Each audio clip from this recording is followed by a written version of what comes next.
एठाम भगवती के आशीर्वाद छन जे 52 वर्ष पहले एहि गाँव में मुश्किल से 1-2टा टीचर छला।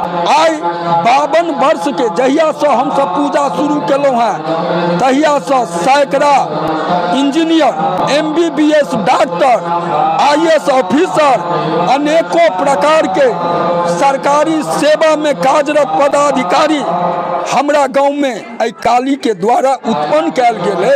तैं हम सब हर्षो उल्लास के संग एहि काली के कहै छियनि जे जहिना अहाँ 52 वर्ष के अंदर में हमरा गाँव में अनेकों डॉक्टर, अनेकों अफसर के पैदा केलहुँ हैं, तहिना करैत रही और हमरा धिया पुता के संस्कार बढ़िया रहे।